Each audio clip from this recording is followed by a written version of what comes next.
The thing that strikes me about the project is that people who have spoken to me about it already, they assume that the business we're in is in debunking their particular conspiracy theory.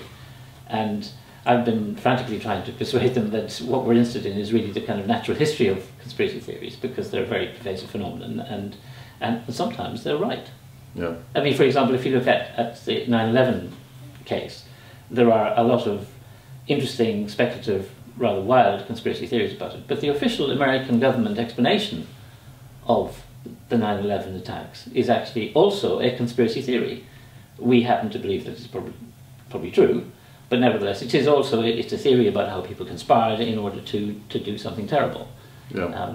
And so, you know, we have to approach it in that spirit. A lot of people who study conspiracy theories assume that they're all fantastic, that there's no truth to any of them. But if you take the long view, if you go back through history, back to the French Revolution, and even before that, you find that there are in fact real conspiracies, that there are some situations in dictatorships or authoritarian states, for example, where the only way of opposing a government or expressing your opposition is in secret, by gathering together secretly and putting forward your plans and developing ideas in a conspiracy. You can't do it openly. As soon as you do it openly in, say, Hitler's Germany or Stalin's Russia, you get arrested. So there's a relationship that we're interested in, and I'm interested in particularly as a historian, between real conspiracies and conspiracy theories that have a greater or lesser fit, and why it is that the fit becomes greater or lesser. But the current breed of conspiracy theorists would hate to hear you saying, well, what government does is a kind of conspiracy theory but happens to be true. They want to see there's a completely fundamental difference between the way they see the world and the way government constructs accounts of. And again, that's one of the things that's really interesting. From their perspective, there's just this huge gulf between official stories of conspiracy and their view that those official stories are themselves. But there's not a huge gulf, actually, and that's one of the things we want to look at. We're not going to persuade them, I don't think. There's not a huge gulf, but we can at least explore over that divide. You know, that government, anti-government gulf can be bridged. What's also interesting, I remember talking to a philosopher about this, and he was basically looking at it as epistemology and saying that one of the interesting things about some conspiracy theories is that in a way they're self-sealing, because if you're talking to somebody who does really believe in a conspiracy, a theoretic explanation of something, a good example is the way the banking catastrophe of 2008 happened. Then they will say, and you put up what you regard as being objective evidence which challenges the theory. There's a sense in which they then think, oh well, you're actually also part of this.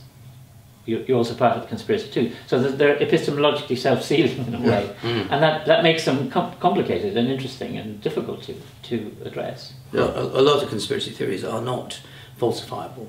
So say whatever objections you raise in terms of empirical evidence, they'll always come back or find something else or simply disbelieve you. So one thing we really don't want to get involved in is the minutiae of the detail in trying to disprove conspiracy theories, because it's a kind of bottomless pit, basically, that you get sucked down into and never appear at the end. And I think it's much more interesting to ask how and why these theories have developed, what relation they bear, if any, to the truth, how they're structured and how that structure has changed over time. And the role of the internet in the self-sealing thing is fascinating, because the assumption is that the internet should open up things that were previously sealed off, and yet there's a just as likely possibility that what happens as information spreads is that things become more sealed off, because they go down their little silos, and we don't know, right? That's the thing. We don't know. People assume one or the other. People assume either the internet is going to make things better, it's going to make things worse. It does both, but we want to look at how and why and when. Yeah, I mean, there's a fantastic amount of anecdote about this stuff. And everyone has their own personal encounter.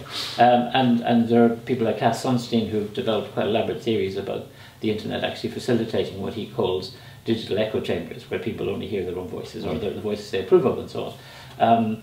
And maybe that's true, but actually nobody knows at the moment in any sort of empirical way. And conspiracy theories is a very good way into that, because they are the definitive self-sealing ideas. And it's also very curious that the more the internet has opened up the public sphere, the more you get conspiracy theories on the internet that claim that the truth has been suppressed by some unknown force that is actually restricting what people can know, and there's an extraordinary kind of divergence between the two.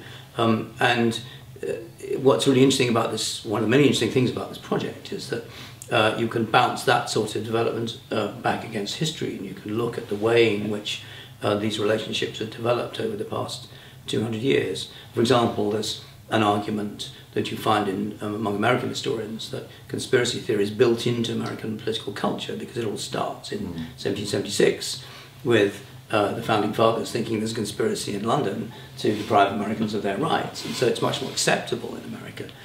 Whereas in Europe it's taken a very different trajectory. So one of the things we're looking at in the project is how ideas about conspiracies have been transferred between Europe and the United States in the course of the 19th and 20th centuries. I've been also struck by the fact that it's obviously a perennial topic, but it has contemporary resonances. For example, I've lost count of the number of people who, since they've heard about the project, have said to me, you really ought to be looking at the conspiracy that led to the banking crisis. And in fact, there's a major documentary film which is on general release, which argues that this thing has been a conspiracy from the beginning. That's another interesting thing, is who are the conspirators in conspiracy theories and conspiratorial realities. And if you look through the 19th century, you can see there are many numbers of theories about the Jesuits, the Illuminati, the Freemasons, Jews. Anti-Semitism, of course, is a major form of conspiracy theories. There are conspiracy theories about trusts, banks and big business, and of course increasingly about government. And it's an important question to ask, why have these objects of the theories changed over time? And also now it's the possibility, almost for the first time, that these are plausible global conspiracy theories. I mean, they aren't just ideas that have travelled around the world, but the people's view of the banking crisis is that this is something that ought to be perceivable by everyone across the globe. And yet at the same time, the internet is producing just this multiplication. So we both have, it's one of the aspects of globalization, it both diversifies the range of information that people are exposed to, but also suggests that everyone is subject to the same.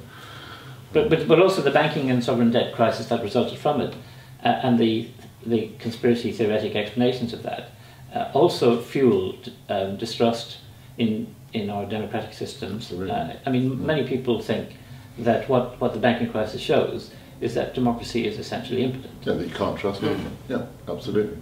Rather than you need government to protect you from the banks, who you really can't trust.